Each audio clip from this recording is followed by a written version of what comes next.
भारत स्वाभिमान के देश के इन 9 मुद्दों के आधार पर लिखित में समर्थन लिया है। केंद्र में जो प्रमुख विपक्षी दल है उसके सारे शीर्ष नेताओं ने लिखित में देश के 9 मुद्दों पर सहमति दी है और पूरे देश में जो प्रत्याशी खड़े हैं उन प्रत्याशियों से भी देश की जनता लिखित में इन 9 मुद्दों पर, देश हित के मुद्दों पर सहमति दे रही है। संभल जिले के संभल लोकसभा क्षेत्र के भारतीय जनता पार्टी के उम्मीदवार भाई सत्यपाल सिंह ने देश के जनता के इन 9 मुद्दों पर पूरी तरह से सहमति व्यक्त की है और इन मुद्दों के आधार पर भारत स्वाभिमान संगठन, युवा भारत किसान पंचायत, पतंजलि योग समिति, महिला पतंजलि योग समिति और संभल के सभी जिम्मेदार, जागरूक, ईमानदार व्यक्ति मुद्दों के आधार पर समर्थन करने वाले ईमानदार, चरित्रवान, राष्ट्रभक्त उम्मीदवार का समर्थन करते हैं, क्योंकि ऐसे व्यक्ति संसद में जाएंगे तो संसद की गरिमा बढ़ेगी और संसद में देश में वो काम होगा जो होना चाहिए, जिसका सपना शहीदों ने, क्रांतिकारियों ने देखा था। लोकतंत्र चुनाव का महापर्व है। इस लोकतंत्र में कई बार ऐसे व्यक्ति भी चुनाव लड़ने के लिए, चुनाव की प्रक्रिया में खामी होने के कारण ऐसे व्यक्ति भी मैदान में उतर जाते हैं जो संसद को बदनाम करने का काम करते हैं, जो इस लोकतांत्रिक प्रक्रिया में अगर शामिल हो जाएं तो जैसे तालाब में एक मछली पूरे तालाब को गंदा कर देती है, उसी प्रकार वो पूरे लोकतंत्र को, पूरे राष्ट्र को, पूरे प्रशासन को बदनाम करने का, उसको खराब करने का काम करते हैं। यहां पर एक संत के वेश में, साधु के वेश में एक बहुरूपिया, एक ठग, एक घोटालेबाज, एक बड़ी पार्टी के उम्मीदवार के रूप में चुनाव लड़ रहा है।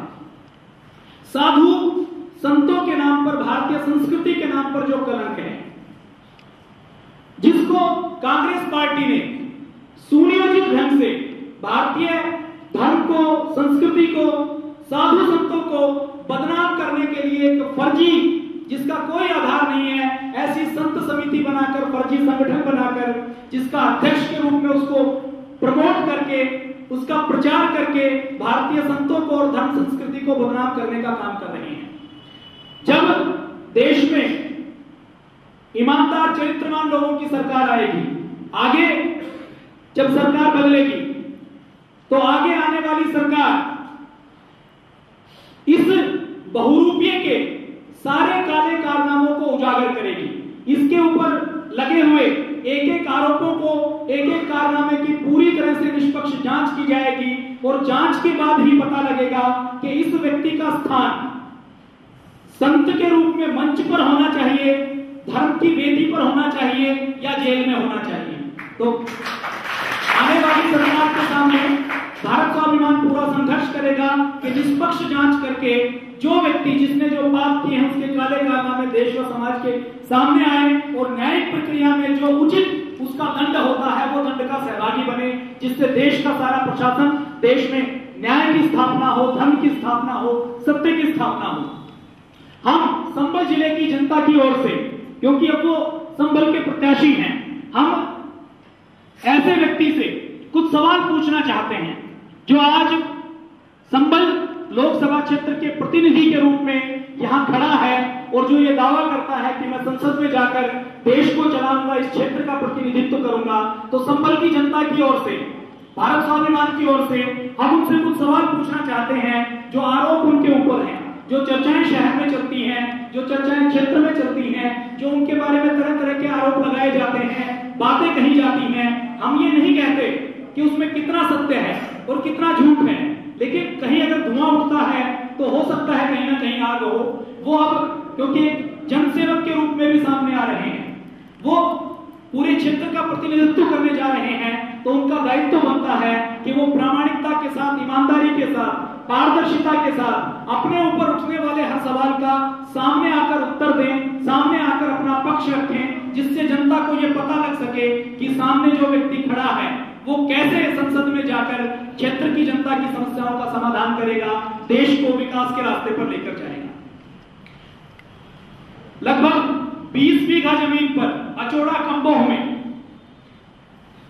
जनता जानना चाहती है कि आचार्य प्रमोद कृष्णम जी के खिलाफ अचोड़ा कंबोह में जो लगभग 25 साल पहले फर्जी प्रविष्टियों के माध्यम से 20 बीघा जमीन, सरकारी जमीन, ग्राम सभा की जमीन पर कब्जा किया गया और उसके ऊपर मुकदमा चल के वो दोबारा ग्राम सभा को वापस दिलवाई गई।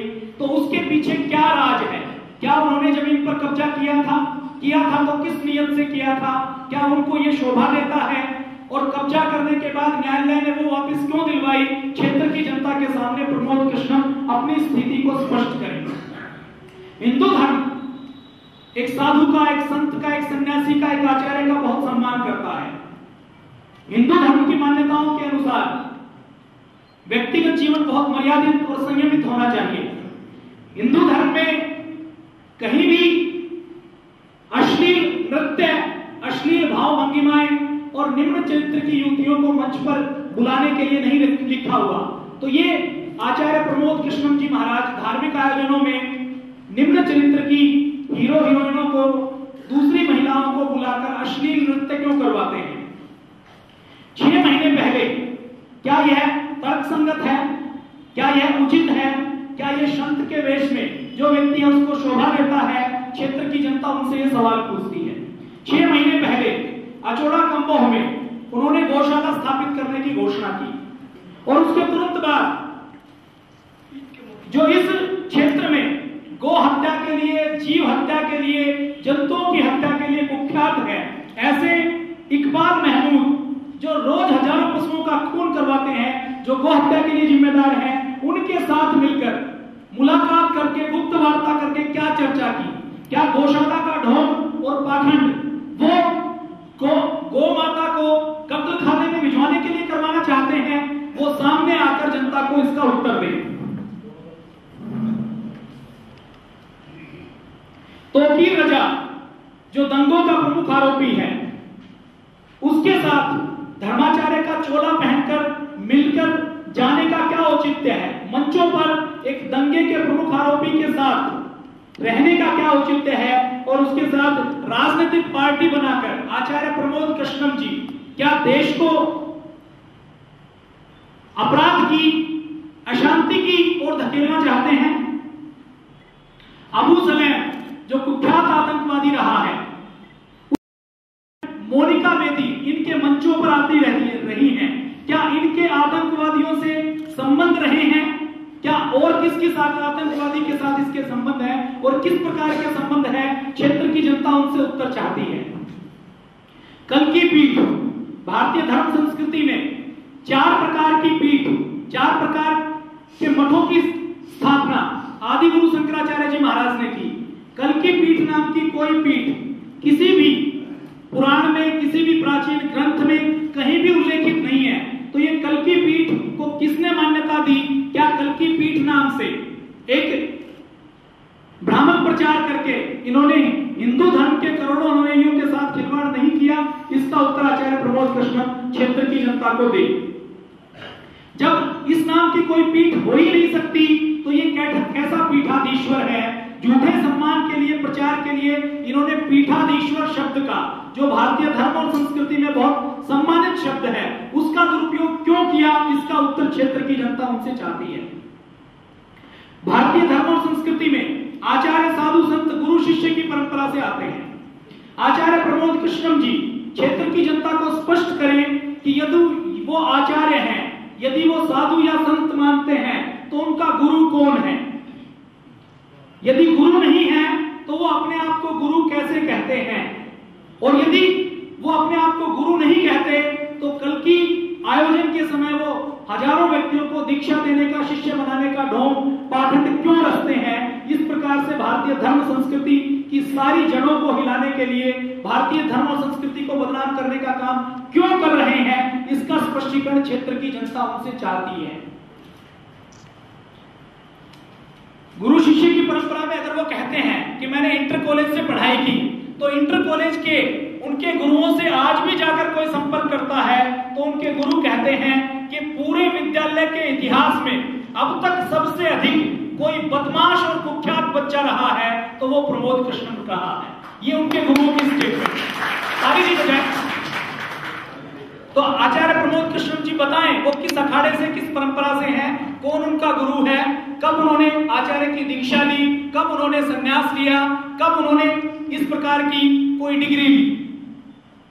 मधु कोड़ा जो घोटालेबाजों का सरदार है, जिसने देश की भू संपदाओं को बेच दिया, नीलाम कर दिया, उस मधु कोड़ा जैसे घोटालेबाजों के इसके साथ क्या संबंध है? उसने उनको बार बार मंचों पर बुलाकर सम्मानित क्यों किया? इस मधु कोड़ा के घोटालों से इसको कितना पैसा मिला, उसके साथ किस प्रकार के संबंध थे? क्या संसद में जाकर यह भी मधु कोड़ा की तरह घोटाले करना चाहते हैं? क्या यह भी मधु कोड़ा की तरह कोई मलाईदार डिपार्टमेंट लेकर देश के जल जंगल और जमीन को बेचना चाहते हैं, जनता की, देश की जनता, क्षेत्र की जनता उनसे यह सवाल पूछती है। एक बहुरूपिया सन्यासी के वेश में बहुरूपिया भीमानंद नाम का व्यक्ति जो सेक्स रैकेट चलाता था, जो पूर्व में अपराधी था, बाद में दाढ़ी और संत का चोला पहनकर, जो झूठे संत का वेश भर के जिन्होंने सेक्स रैकेट चलाने का काम किया, ऐसे स्वामी भीमानंद से उनके क्या संबंध रहे हैं? वो बार बार इनके मंचों पर क्यों आता रहा? वो अपनी स्थिति को स्पष्ट करें। यदि उनके साथ उनके प्रगाढ़ संबंध हैं, जो सेक्स रैकेट चलाने वाले हैं, तो वो अपने बारे में भी बताएं। क्या वो खुद सेक्स रैकेट नहीं चलाते? क्या धर्माचार्य को, धर्म का चोला पहनने वाले व्यक्ति को आतंकवादियों से, घोटालेबाजों से, सेक्स रैकेट चलाने वाले व्यक्तियों से संबंध रखना चाहिए? क्षेत्र की जनता उनसे यह सवाल पूछती है। भावेश पटेल जो अजमेर के धमाकों में मुख्य संदिग्ध है, उसको अपने यहां शरण देना और शरण देने के बाद एक राष्ट्रवादी संगठन पर देश के कुछ जिम्मेदार और ईमानदार नागरिकों के ऊपर आतंकवाद का, अपराध का झूठा आरोप लगाने का षड्यंत्र रचना, उसमें इनकी क्या भागीदारी थी? उसके बारे में वो क्षेत्र की जनता को अपना उत्तर दें, अपनी स्थिति को स्पष्ट करें। क्या वो इस प्रकार के षड्यंत्र रचने का ही काम करते हैं? क्या वो देश के लोगों को बदनाम करने का ही काम करते हैं?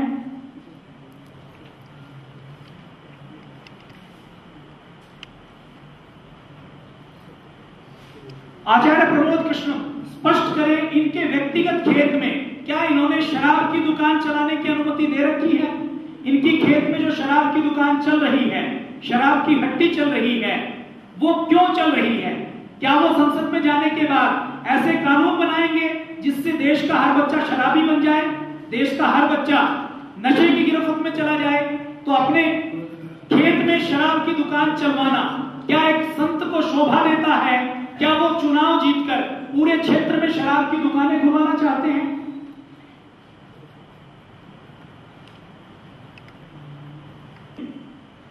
ये बताया जाता है कि 50 करोड़ रुपए की संपत्ति इन्होंने शो की है।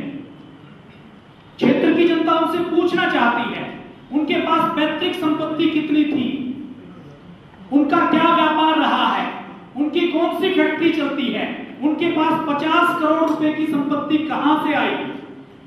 क्षेत्र की जनता के बीच में ये बार बार सवाल आते हैं कि वो लोगों को एमबीबीएस में दाखिला करवाने के नाम पर, दूसरे कॉलेजों में दाखिला करवाने के नाम पर, नौकरी करवाने के नाम पर ठगी करते हैं, लोगों से जबरन वसूली करते हैं। बहुत से लोगों के नाम क्षेत्र की जनता के बीच में चर्चा का विषय है। आचार्य प्रमोद कृष्ण स्पष्ट करें कि उनके ये 50 करोड़ रुपए की संपत्ति उनकी ईमानदारी की कमाई है, और अगर वो कमाई है तो वो कौन सा काम धंधा है जिससे एक व्यक्ति जो स्कूल का सबसे बदनाम बच्चा था, जिसका कोई व्यापार नहीं, जिसके अंदर कोई योग्यता नहीं, उसने 50 करोड़ रुपए की संपत्ति खड़ी कर दी। हम आने वाली सरकार से और इस सरकार से भी मांग करेंगे कि ऐसे कुख्यात व्यक्तियों के पास इतनी संपत्ति है तो उस संपत्ति की निष्पक्ष जांच करवाई जाए कि उनके पास वो संपत्ति कहां से आई। अभी ट्रस्ट के नाम से जमीनों के ऊपर कब्जा करना तो एक बात है, क्षेत्र की जनता में ये चर्चा का विषय है। क्षेत्र की जनता जानना चाहती है कि पिछले 5 साल में इन्होंने कितनी जमीन खरीदी, वो किस नाम से खरीदी। अगर वो ट्रस्ट की जमीन समाज के लिए खरीदी गई है तो इनके बाद उसका उत्तराधिकारी कौन होगा? जो जमीनें खरीदी गई उसमें स्टाम्प ड्यूटी का, कर चोरी का घोटाला नहीं किया गया, इसके बारे में आचार्य प्रमोद कृष्ण अपना स्पष्टीकरण दें। जमीन खरीदने के लिए उनके पास धन कहां से आया, क्या वो उनकी इनकम टैक्स की रिटर्न में शो किया गया है? आचार्य प्रमोद कृष्णम से क्षेत्र की जनता ये सवालों का उत्तर चाहती है।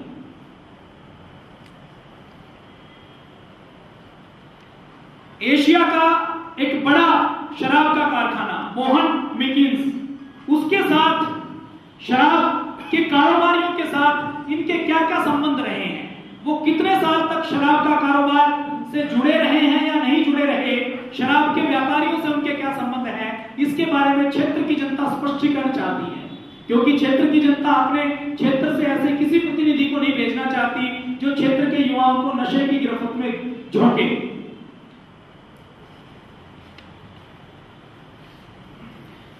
क्षेत्र की जनता में एक चर्चा का विषय है कि आज से लगभग 20 साल पहले दिल्ली गाजियाबाद में डकैती हुई थी।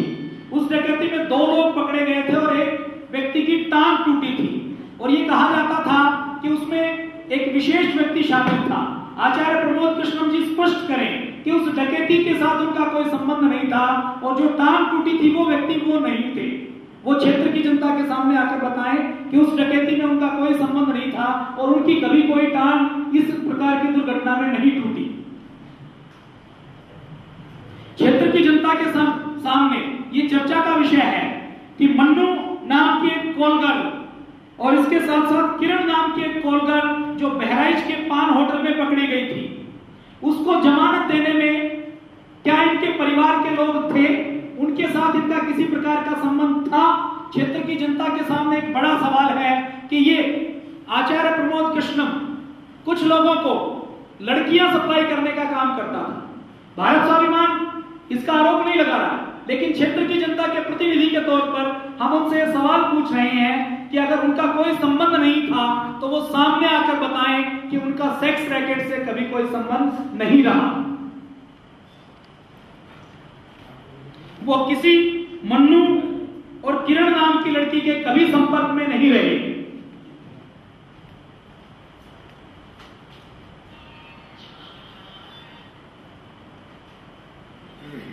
देश की संसद पूरे 125 करोड़ लोगों की भावनाओं का प्रतीक होती है। उसमें एक व्यक्ति गलत जाए तो वो उसका प्रभाव पूरे देश के ऊपर पड़ता है।